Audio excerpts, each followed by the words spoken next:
Roma 11 ayat 35. Saya baca lagi, atau siapakah yang pernah memberikan sesuatu kepada Tuhan sehingga Tuhan harus menggantikannya?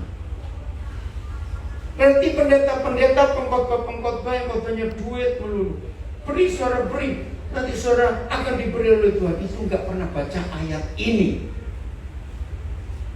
Dua dosanya, satu, kalau begini modelnya Tuhan itu rentenir. Ya betul enggak? Dia debt collector. Karena nagih utang. Jadi perpuluhan itu enggak penting. Jangan takut kalau tidak memberi perpuluhan. Loh, kenapa enggak takut? Karena Tuhan Yesus enggak pernah satu kali pun menyuruh kita beri perpuluhan. Maaf, kalau perpuluhan itu penting, betapa kejamnya Tuhan Yesus. Dia nggak pernah menyuruh kita baca 4 Injil. Tidak ada satu kata pun Tuhan Yesus berkata beri perpuluhan. Dia pernah ngomong, percuma kamu memberi perpuluhan tapi kamu nggak ngurus keluargamu. Nah, itu beda. Lagi sekali Tuhan nggak minta. Tuhan nggak minta. Ingat itu baik-baik. Dosa kedua, apa bedanya ke gereja dengan judi kalau model begini? Lo ngerti nggak maksud saya? Lo apa bedanya?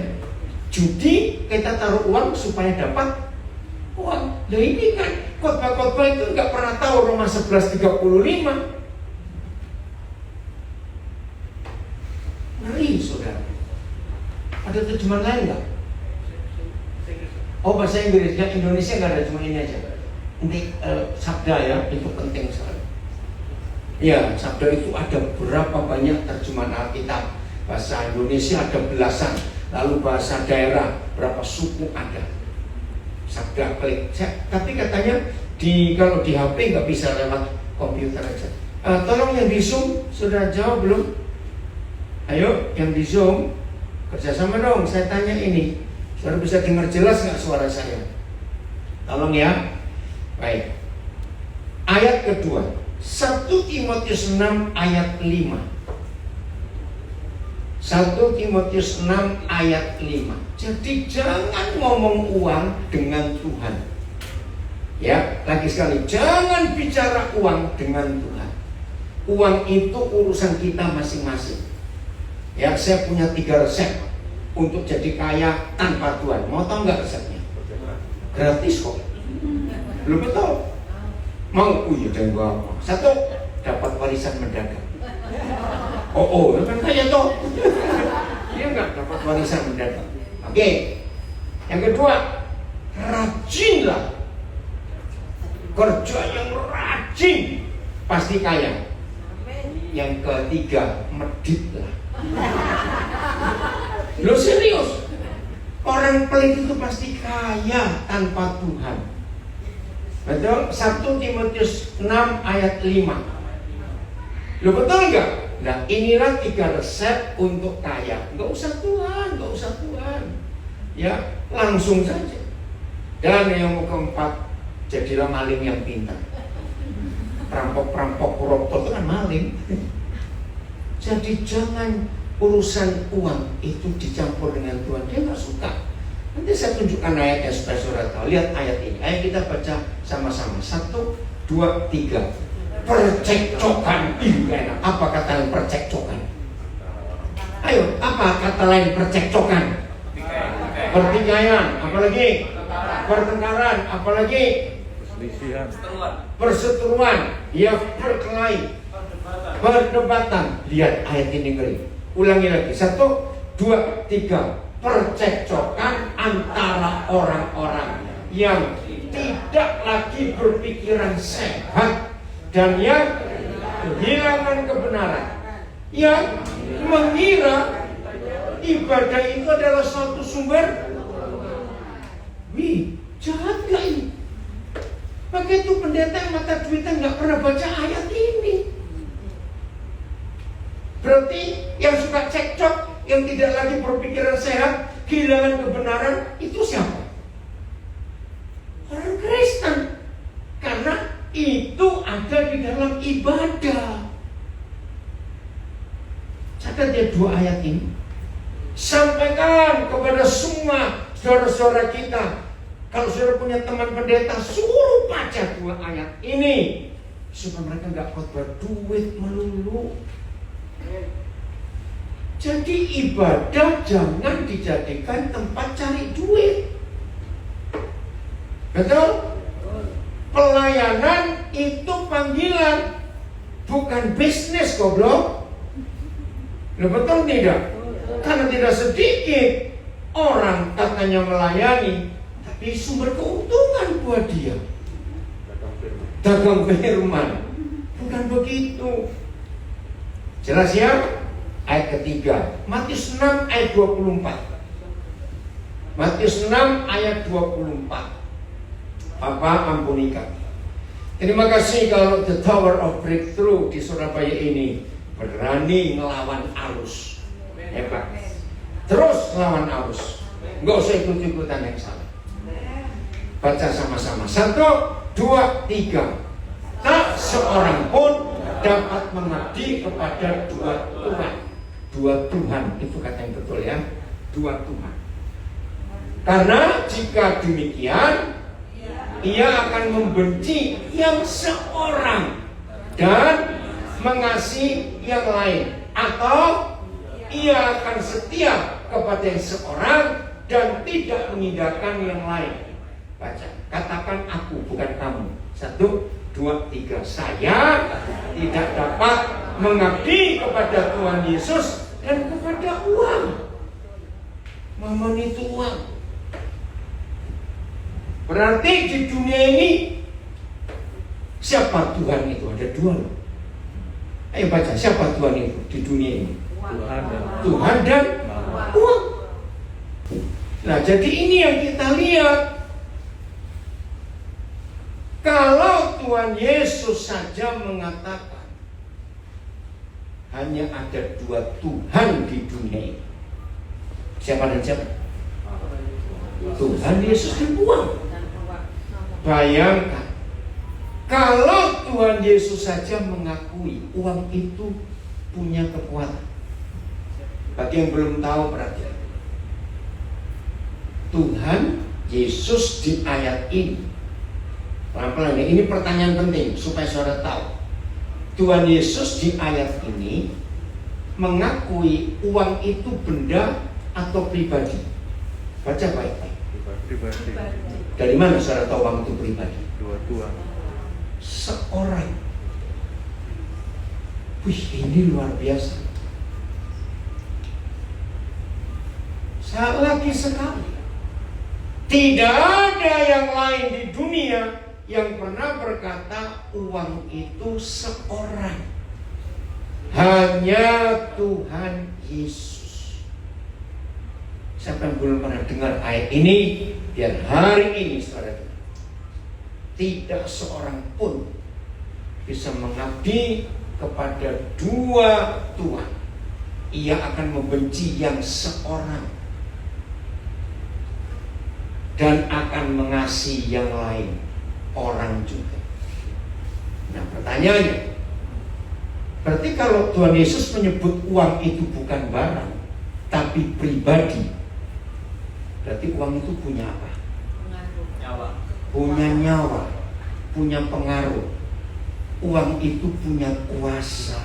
Punya kuasa. Seorang loh saudara, menakutkan sekali. Dengar berita hari-hari terakhir ini, ada berapa pendeta di Jakarta, betul nggak? Saya nggak sebutkan namanya karena semua kita tahu. Menyedihkan sekali. Uang.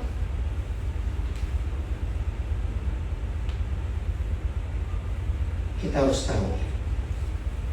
Nah, terus gimana? Apakah kita nggak butuh uang? Jangan berkata begitu. Semuanya butuh uang. Ya enggak? Orang mati aja nggak gratis. Betul? Coba saya tanya, di Surabaya orang meninggal paling murah berapa sih? Bisa 3 juta? Nggak bisa ya? Nah, bayangkan berapa paling murah meninggal di Surabaya? Paling murah loh 25. Ya. Oke lah, bayangkan. Apalagi orang hidup. Betul? Tapi ini dia. Jangan tempatkan uang itu sejajar dengan Tuhan Yesus. Karena dia nggak mau dinomorduakan. Nah, kalau saudara mulai hari ini, ya, yang baru mengikuti, kalau saudara mulai hari ini betul-betul bisa membuat garis tegas atau garis tegasnya, bedakan Tuhan Yesus dan uang, pisahkan, jangan digabung, jangan. Itu suatu kejahatan yang luar biasa. Oke? Pisahkan. Lalu terus gimana? Kalau aku butuh uang, ya gak usah takut. Perlu uang, itu wajar, karena manusia hidup. Tapi uang itu bukan segala-galanya. Ya, banyak orang yang salah konsep. Apalagi masih bicara time is money. Uang itu, waktu adalah uang. Salah. Saya berikan 3 perbedaan yang paling gampang. Uang bisa ditabung atau tidak? Bisa. Waktu? Enggak. Ya, berarti beda dong. Kedua, uang bisa ditukarkan dengan barang apa saja. Waktu bisa ditukarkan? Nggak bisa. Ini yang kita harus tahu. Nggak apa-apa, biarin aja. Dan situ ya. Lalu kenapa kamu nih cucu saya nangis? Uang itu bisa disimpan, tapi waktu nggak bisa disimpan. Nggak apa-apa, di belakang situ aja. Nggak apa-apa. Jadi saudara, uang dan waktu itu suatu perbedaan yang sangat mencolok, yang kita nggak bisa samakan sama sekali. Itu sebabnya dalam hidup ini Tuhan harus tempat yang pertama. Amin. Uang tempatkan yang kesekian dalam hidup kita. Sudah diam begitu uang? Uang? Ya uang? Sudah diam, nggak apa-apa, nggak usah bantu. Ya toh? Nah, sudah diam, situ aja. Ayat yang berikut kita akan baca, supaya hidup kita makin berkenan kepada Dia. Saya akan bahas dengan tema ini, Tower of Breakthrough. Tower itu menara. Ada apa di menara? Breakthrough itu pendobrakan. Kenapa hidup ini perlu pendobrakan? Ya, ayo. Yang pertama, kita buka Habakuk pasal 2. Habakuk pasal 2 ayat 1. Ya, Habakuk pasal 2 ayat 1. Ini hidup Habakuk. Ya, kita Habakuk jarang dikotbahkan. Tapi kita lihat. Aku mau berdiri di tempat pengintaianku dan berdiri tegak di mana menara. Nah, itu tower di menara. Coba kita renung.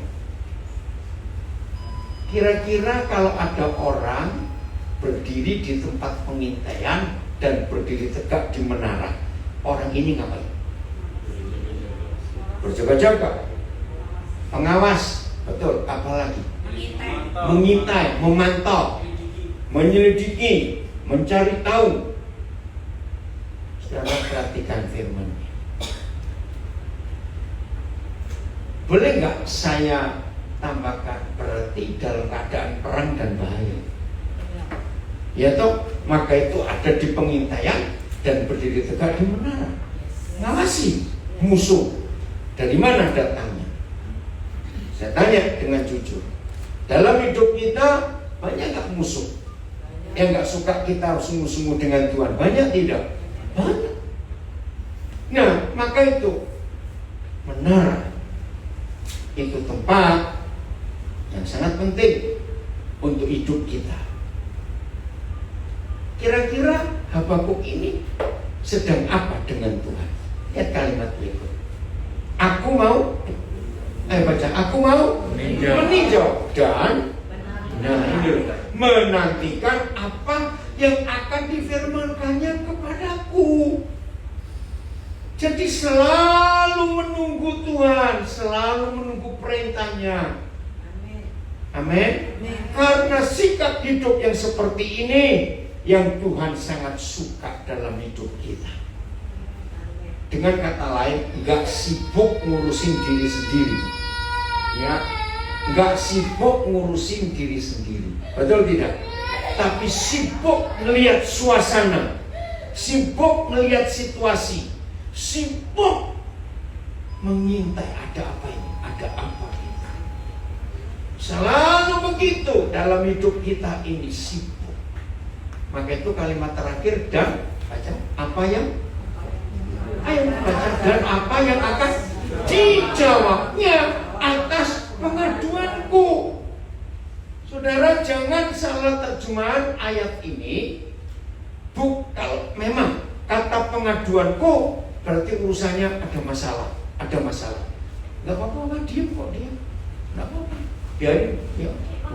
Enggak, sudah di situ saja. Nah, kata pengaduanku itu bukan untuk masalah kita, bukan. Lalu untuk apa? Untuk masalah banyak orang yang ada di sekitar kita. Amin. Jadi nggak boleh sibuk. Tuhan hanya untuk aku, Tuhan hanya untuk aku. Tidak.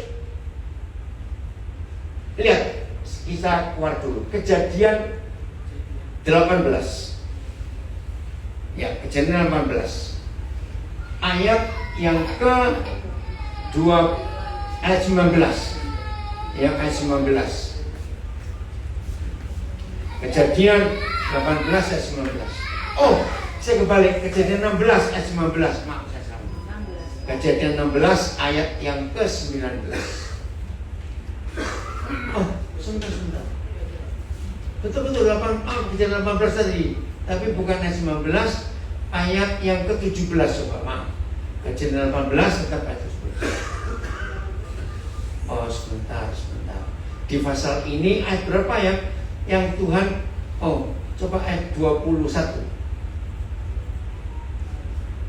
Ayat 21. Ya. Ini pengaduan. Ya. Bukan melaporkan kesalahan kita. Baiklah aku turun, Tuhan ya, untuk melihat apakah benar-benar mereka ini orang-orang Sodom dan Gomora telah berkelakuan seperti keluh kesah orang yang telah sampai kepadaku atau tidak. Aku hendak mengetahuinya. Berarti Papa di surga akan ngecek ke Sodom dan Gomora. Itu karena ada yang apa? Kalau kita pakai Habakuk 2 tadi, ada yang lapor, ada yang mengadukan kepada Tuhan masalah itu. Dan bayangkan, zaman itu yang percaya kepada Tuhan baru Abraham dan Lot. Zaman itu orang masih begitu jahat itu. Nah, saudara lihat, ini yang mengadu berarti orang-orang percaya atau bukan? Bukan. Ini yang lapor ke surga itu bukan orang percaya. Saudara, hari-hari ini kita lihat banyak kejahatan setan, enggak? Hidup yang hancur, dirusak oleh iblis saja banyak tidak? Ayo, sangat banyak. Nah, sekarang reaksi kita bagaimana? Apakah kita diam saja? Apakah kita santai saja? Ataukah kita berkata, bukan urusanku? Maka itu Tower of Breakthrough, ya.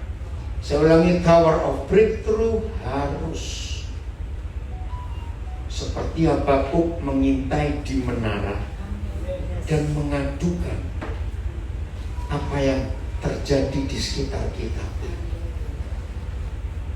Maka itu kata mengadukan di Habakuk 2 ayat 1 bukan mengadukan masalah kita, keluarga kita, tidak. Selalu mikir untuk orang lain yang ada di sekitar kita. Laporkan itu. Apa yang Tuhan rindu atas kita. Yang beri nama Toro itu siapa? Oh, Ibu Gembala. Luar biasa, saudara, perhatikan ini. Ada pendobrakan dalam hidup ini. Oke. Jadi kalau kita mendengar, kita melihat hal-hal jahat, kerusakan, dan macam-macam yang terjadi di sekitar kita, maka kita harus lapor, mengadu kepada Tuhan.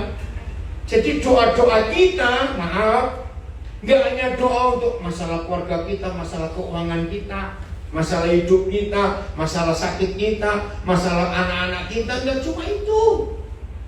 Kita lihat kiri kanan kita ada terjadi apa, dan kita mengadukan itu kepada Tuhan, dan Tuhan menjawab. Ini luar biasa. Maka itu mari kita jujur pada diri kita sendiri. Maaf ya, saya tidak menghakimi, tapi supaya kita tahu. Jujur, saya tidak menuduh, saya tidak menghakimi. Tapi kalau ada yang tertegur, ayo kita berubah. Setiap kali kita berdoa sendiri, ya, bukan doa di persekutuan, doa di gereja sendiri. Berapa persen doa kita habiskan hanya untuk kepentingan kita sendiri, atau berapa persen doa kita habiskan untuk menunjukkan kepada Tuhan, ini loh Tuhan, keadaan begini, kita cerita, kita diskusi dengan Tuhan. Jawab sendiri dalam itu. Kalau ada di antara kita selama ini terbalik, oh sekian puluh persen hanya untuk masalahku, keluargaku, perusahaanku, kerjaanku, anakku, menantuku. Apalagi yang punya anjing mahal doakan anjingnya, yang punya ikan koi mahal doakan ikan koinya supaya nggak mati. Maaf. Karena ayo kita cerita, mengadukan kepada Tuhan hal yang terjadi di sekitar kita.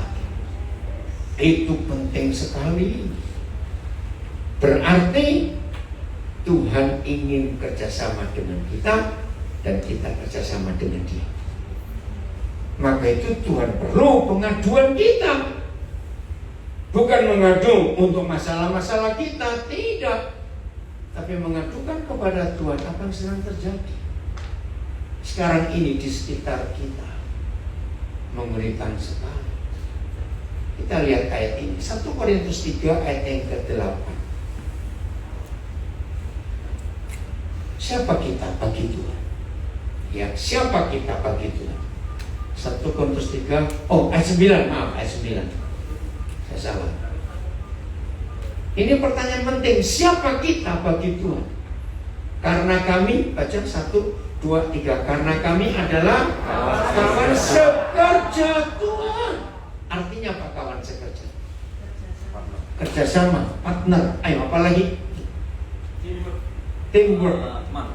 Teman. Oke, pertanyaan berikut.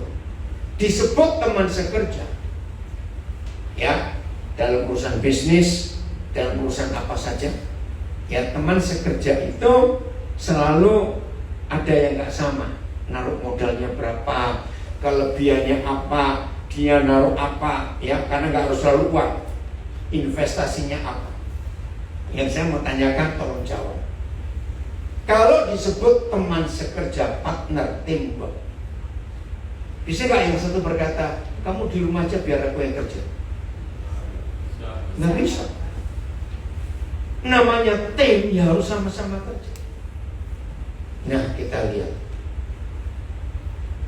Kalau Tuhan perlu orang-orang di sekitar Sodom Gomora yang melaporkan ke Tuhan. Kalau Habakuk menantikan jawaban Tuhan atas pengaduannya. Pernah nggak saudara berpikir begini?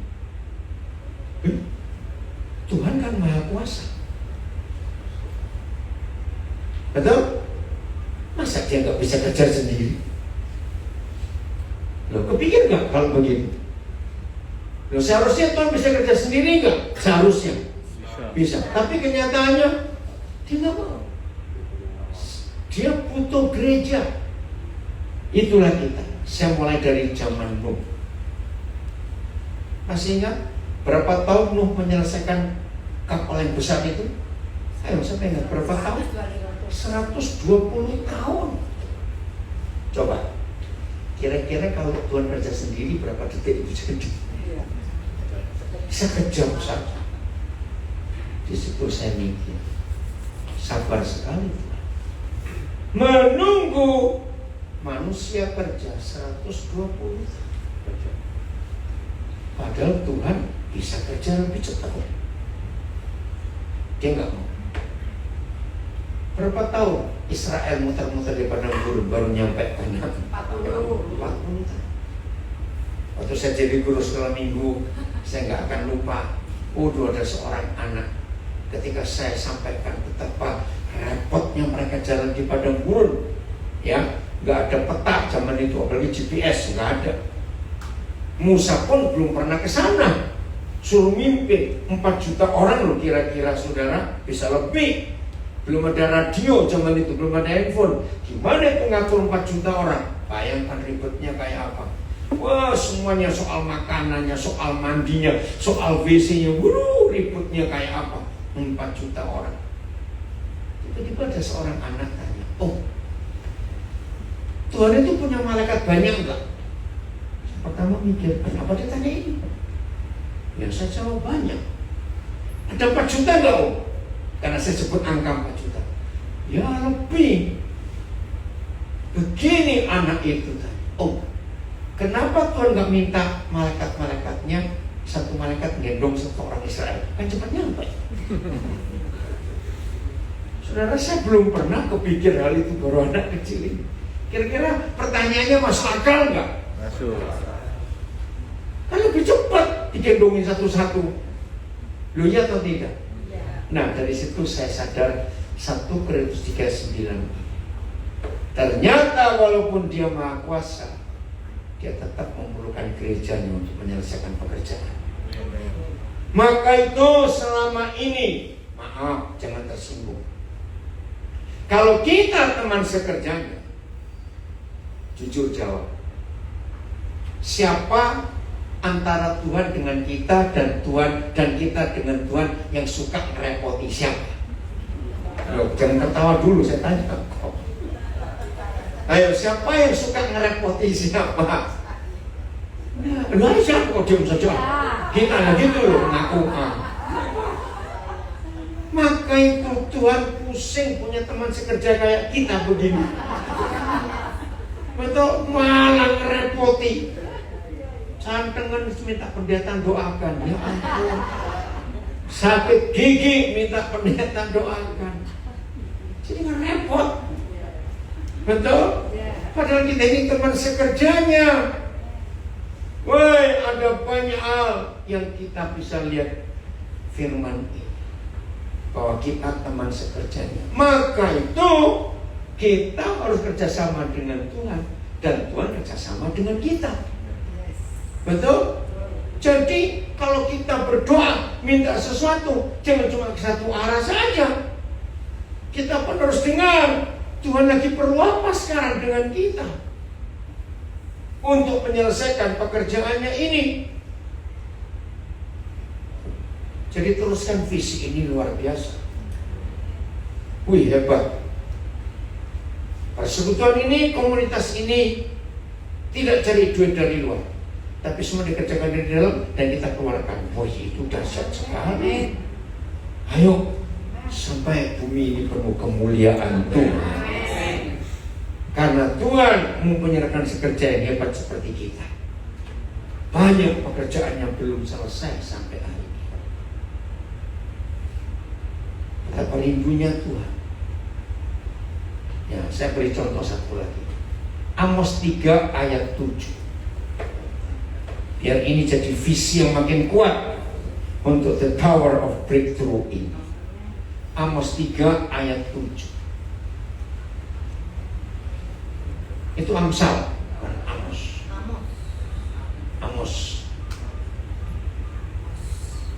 Ya, sungguh. Nah, saudara perhatikan. Sedikit sekali di Alkitab, Papa kalau berfirman didahului dengan kata sungguh. Sedikit sekali. Nggak sampai 30, nggak sampai 30 ayat. Dan segitu banyak. Nah, saya berikan perhatian khusus kalau ada firman yang didahului kata sungguh. Sungguh, Yahweh Tuhan tidak berbuat sesuatu. Stop. Apa kata lain tidak berbuat sesuatu? Diam. Apalagi kalau diam saja masih lumayan. Menunggu kita coba. Kenapa? Menunggu. Ayo cari lagi. Diam. Menunggu. Cuek.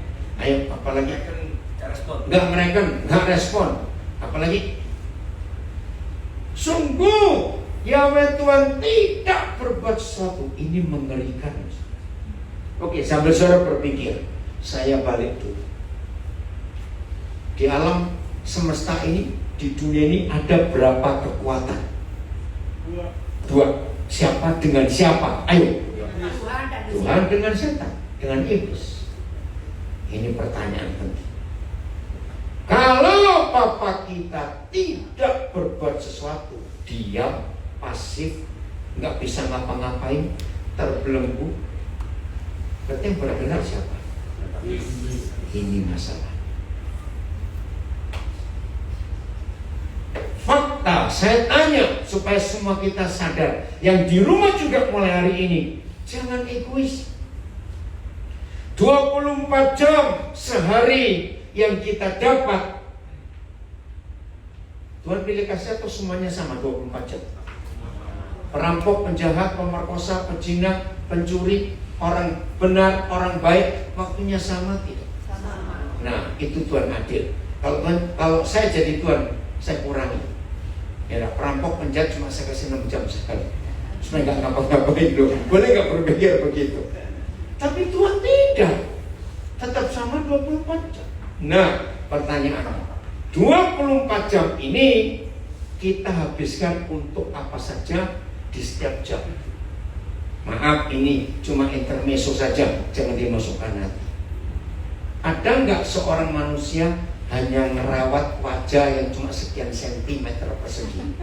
Saya bilang wajah 1 meter persegi, masa tampar ya? Benar? Wajah yang cuma sekian sentimeter persegi. Ada nggak orang perlu waktu 5 jam? Lo ada nggak? Ada. Gambar alis 3 jam. Maaf ini, notor rambut sekian jam. Betul tidak? Loh, makanya itu kita harus tanya. Mandi sekian jam lagi, ngurusin kuku kaki, kuku tangan sekian jam lagi. Ampun, sudah. Belum lagi ngurusin baju, ngurusin lemari, ya ngelapi tas. Aduh. Yang malu-malu itu maksud saya, yang orang-orang nggak bisa diurus. Geletak noe baru ini. Loh, padahal berapa jam? Dari waktu 24 jam itu. Kalau kita sadar kita teman sekerjanya. Bayangkan.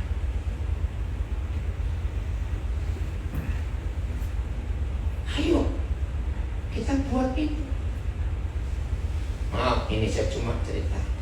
Sebetulnya saya nggak bisa rekam yang sekarang ini, karena jadwalnya pada tutup. Jadi malam bersama istri kami baru tiba dari Australia. Jadi malam baru nyampe, beres-beres semuanya. Tapi pagi jam 5 saya sudah berangkat ke Bandara Cengkareng. Besok pagi saya harus melamar. Saya punya anak yang sudah nggak punya papa mama, harus ketemu calon besan.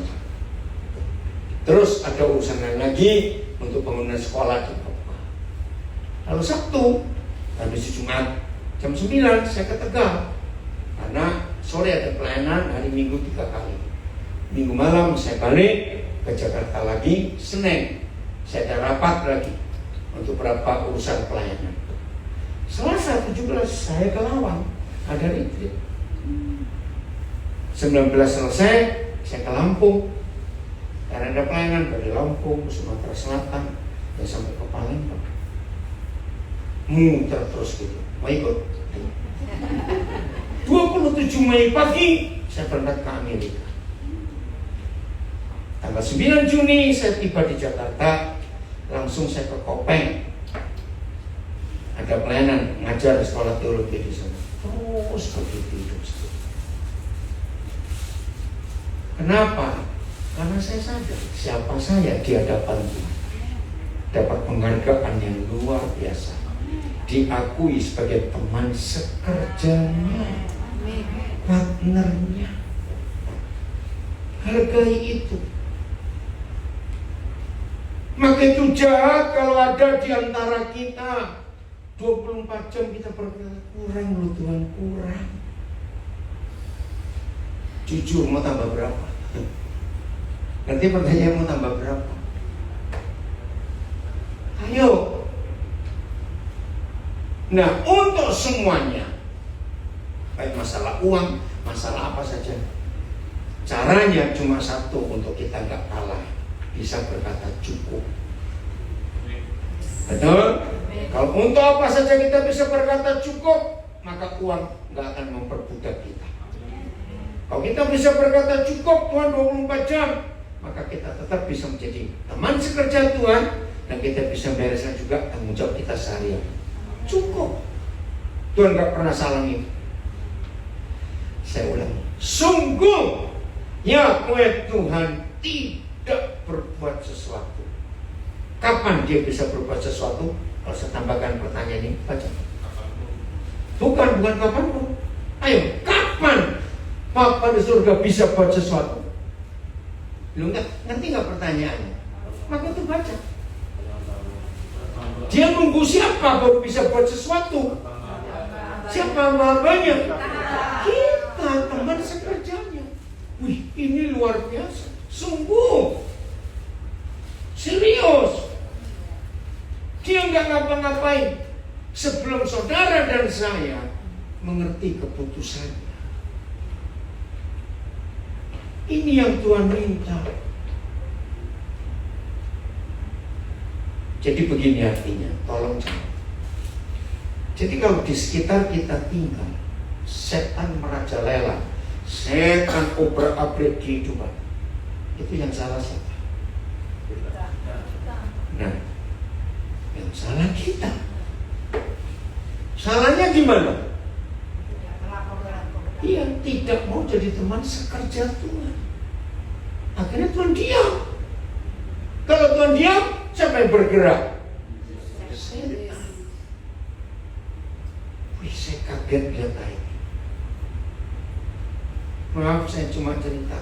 Kenapa saya, cukup berbeda dengan banyak abad. Saya dapat rahasia ini tahun 78. 40 tahun yang lalu.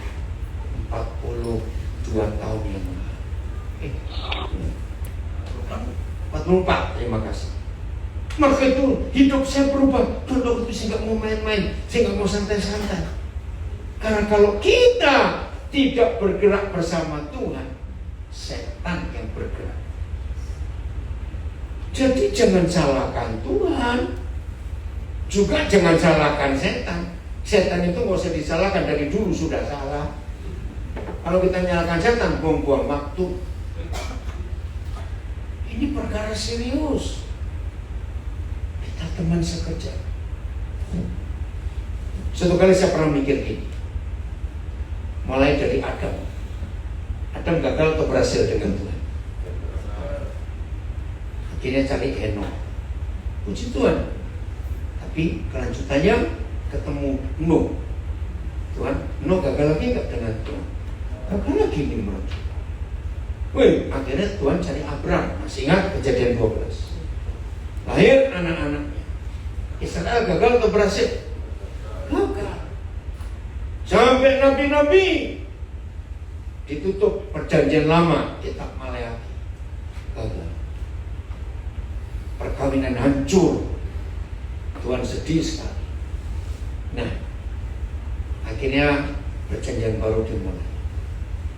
Saya pernah berpikir begini, seharusnya kalau Tuhan model kita dari kejadian sejak zaman Adam sampai Maleakhi, dia pakai manusia gagal terus.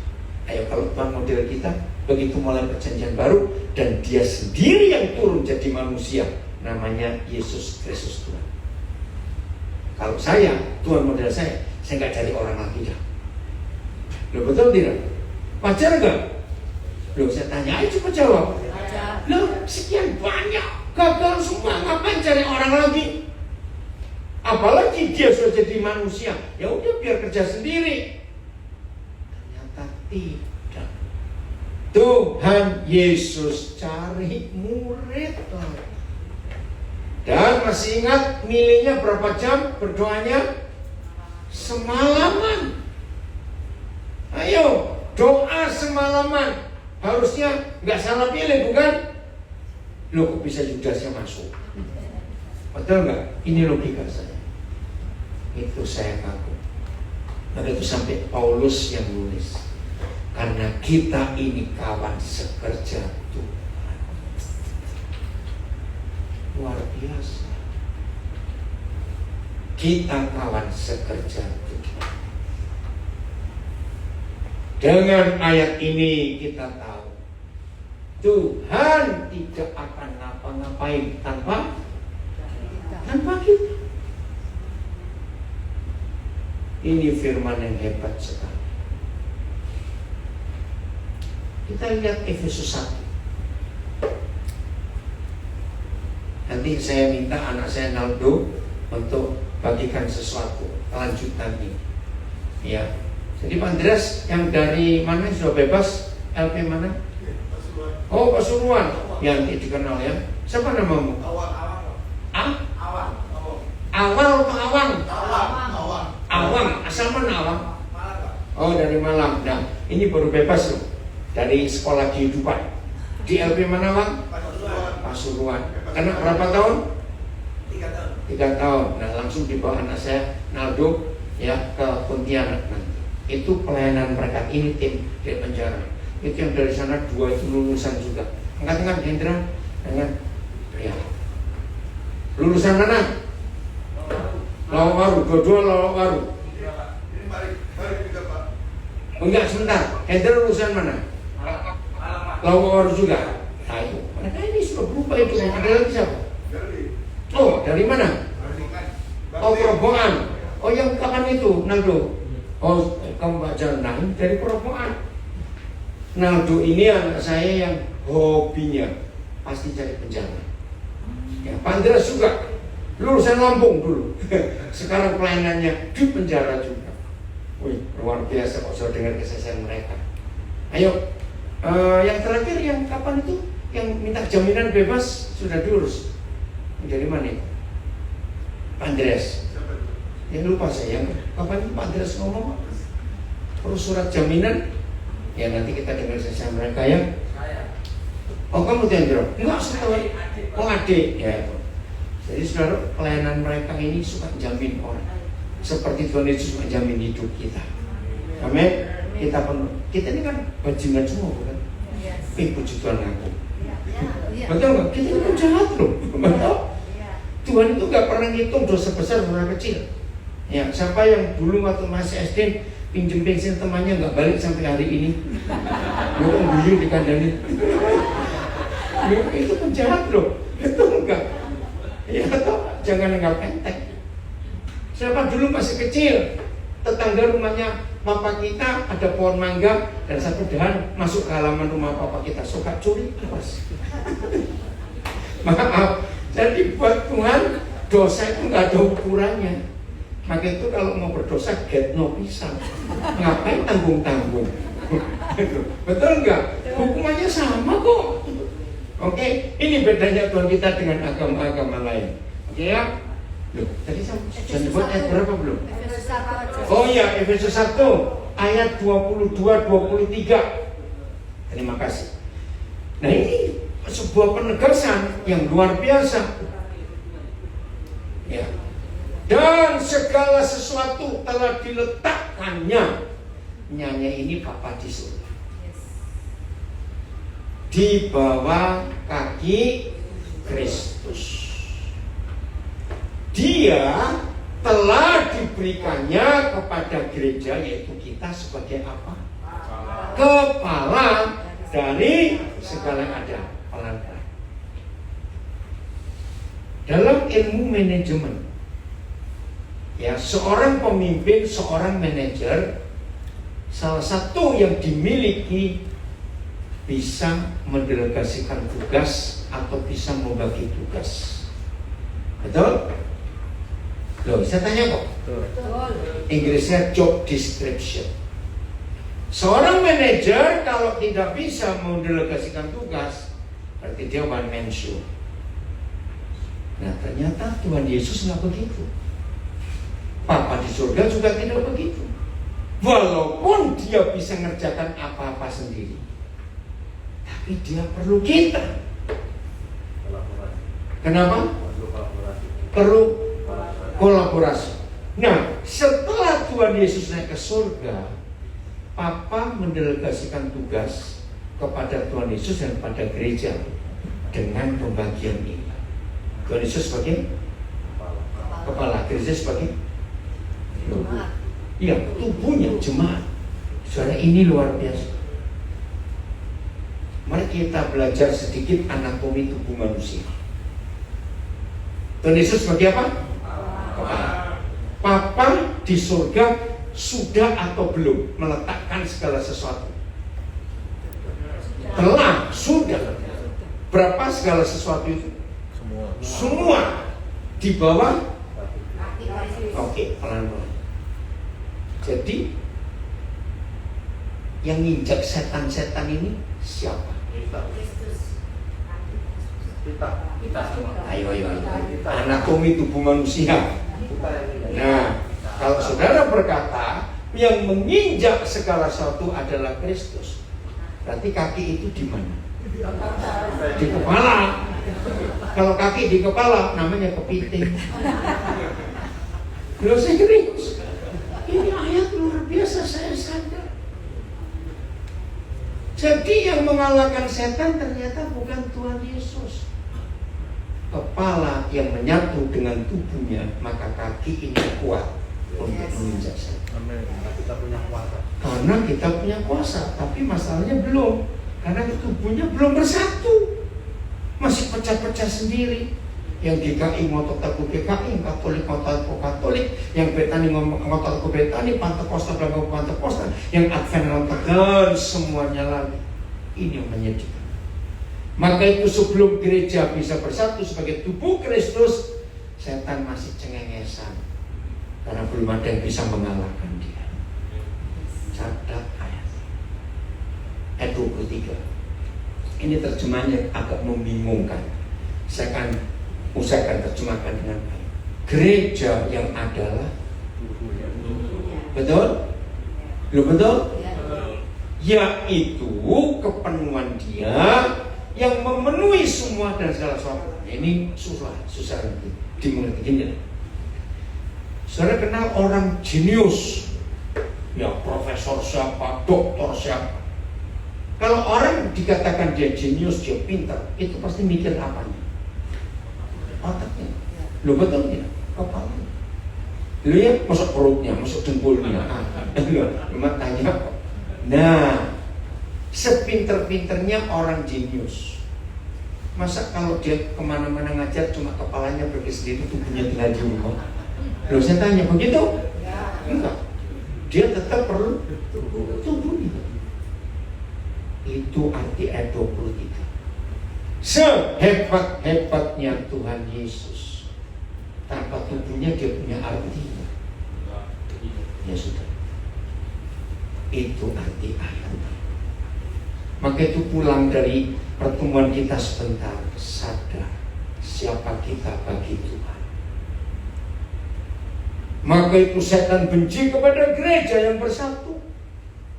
Karena kalau gereja bersatu, setan yang dikalahkan.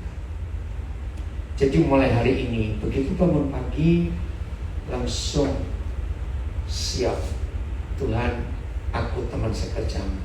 Aku dapat tugas apa hari ini? Jangan bilang berkati aku Tuhan, tolong aku Tuhan. Awas begitu.